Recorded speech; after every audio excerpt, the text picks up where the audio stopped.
Alors que la guerre en Ukraine bouleverse l'économie mondiale, il est juste de rappeler que la crise sanitaire, bien que plus silencieuse en ces temps perturbés, n'est pas encore tout à fait derrière nous. La pandémie a fortement impacté les commerces de proximité, toujours anxieux à l'idée de ne pas boucler leur fin de mois. À l'approche du premier tour des élections présidentielles, la reprise économique est-elle réellement à l'ordre du jour ?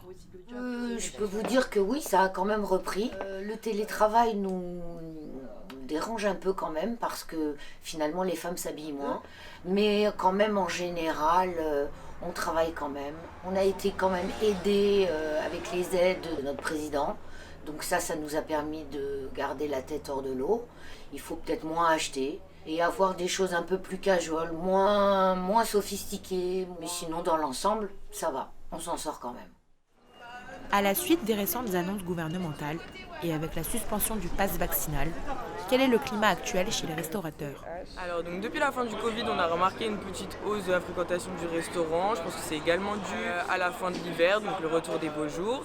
Mais après c'est vrai qu'on a remarqué un réel changement depuis la suppression du pass vaccinal. Donc, notamment pas mal de clients qui sont qui sont revenus parce qu'ils n'avaient pas de pass et qu'évidemment on ne pouvait pas les servir pendant cette période. La dernière étude de la Fédération pour la promotion du commerce spécialisé, Procos, est formelle. L'activité, en février 2022, reste en retrait de 6,4% par rapport à février 2019 pour l'ensemble du commerce spécialisé. En effet, certains commerces sont moins chanceux et pour eux, la reprise économique est incertaine. On a eu les gilets jaunes, on a eu les grèves, ensuite nous avons eu le Covid. Suresnes est une petite ville qui est cernée par des entreprises telles que Servier, Philips, Babybel. Depuis les confinements, ils ne descendent plus, il n'y a plus, étant donné qu'ils sont tous en télétravail. Donc on n'y arrive plus. J'ai mis en vente, impossible de vendre, étant donné qu'à cause du Covid, les gens sont frileux. La municipalité de Suresnes a beaucoup œuvré pendant la crise sanitaire, notamment en mettant en place des dispositifs innovants pour aider les commerçants. Alors Suresnes, comme toutes les villes de France, a connu évidemment un coup d'arrêt puisque tout a été fermé. Mais dès que les réouvertures ont été possibles, la vie a repris très vite évidemment dans les entreprises. En revanche pour le commerce évidemment ça a été plus compliqué puisqu'il y a eu des interdictions totales puis des interdictions partielles.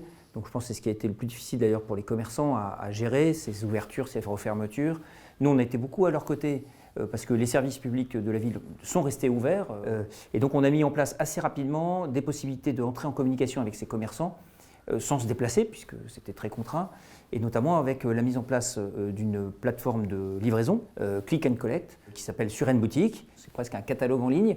C'est un grand pas et on y voit surtout une opportunité formidable pour nos artisans, nos commerçants, d'entrer dans l'ère du numérique.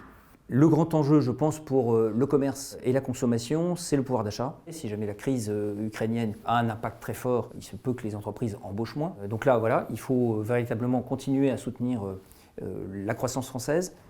La guerre en Ukraine devrait entraîner une dégradation des dépenses de consommation des Français, ajouter à une augmentation violente des coûts d'exploitation des enseignes.